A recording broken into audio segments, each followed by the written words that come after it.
Good morning बच्चों, कैसे हैं सभी? I hope you are doing well. आज का पेपर आपका बहुत अच्छा हुआ होगा।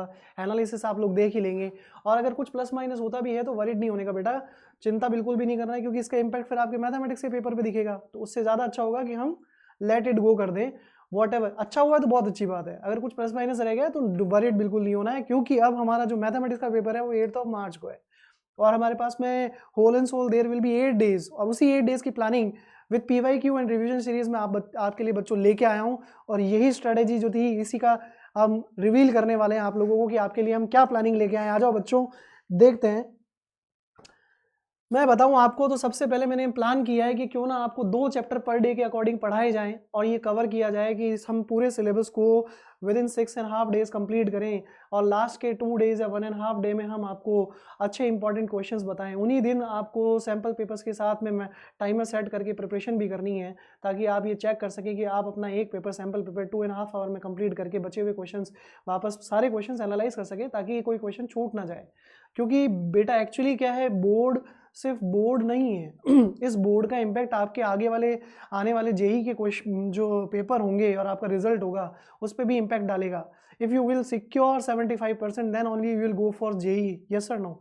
तो मैं आपको ये बताने वाला था कि 28 मार्च को हम 2 चैप्टर्स जो कवर करने वाले हैं, जिसमें हम PYQ भी कंप्लीट करेंगे और कॉन्सेप्ट भी क्लियर करेंगे, दैट विल बी 28, और उस 28 को हम रिलेशन एंड फंक्शन के साथ साथ इनवर्स ट्रिग्नोमेट्रिक फंक्शंस भी कंप्लीट करने वाले हैं। कुछ चैप्टर का सिलेक्शन मैंने इसीलिए इस तरीके से किया है, ताकि जिस चैप्टर को आप कंप्लीट करें उसी का नेक्स्ट लिंक आपको आगे मिलता रहे। और वो ये है कि जस्ट 1 मार्च को अगर मैंने जो चैप्टर लिए हैं वो लिए तो मैट्राइसेस और डिटर्मिनेंट, जो आपस में एक दूसरे से लिंक भी हैं। Yes, is it clear? अगर ऐसा क्लियर है तो 2 मार्च को हमने क्या लिया है? 2 मार्च को हमने कंटिन्यूटी डिफरेंशिएबिलिटी के साथ एप्लीकेशन ऑफ डेरिवेटिव भी लिया है। दोनों आपस में एक दूसरे से लिंक हैं।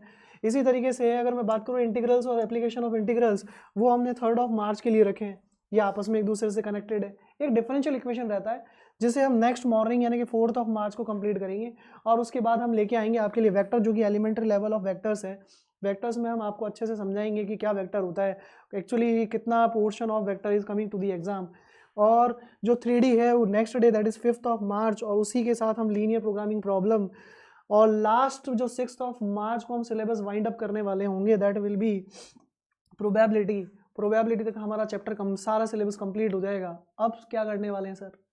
Important question. अब हम आपको आपका पेपर ही लीक कराने वाले हैं, मतलब वो इंपॉर्टेंट क्वेश्चंस जो एग्जाम पर्सपेक्टिव से इंपॉर्टेंट हैं, उन क्वेश्चंस का डिस्कशन होने वाला है बेटा। इसलिए मैं एक अलग से सेगमेंट लेके आया हूँ उन 1.5 डे के लिए, जिसमें हम ये रिवील करेंगे कुछ इंपॉर्टेंट क्वेश्चन, ताकि उनको आप प्रैक्टिस करके कंफर्टेबल जोन में आएँ, और अच्छे से एक टाइमर लगा के एक क्वेश्चन पेपर सैंपल आप डील करें, ताकि आपको ये कंफर्टेबिलिटी आ जाए कि हम अब मैथ्स के पेपर के लिए फुली रेडी हैं।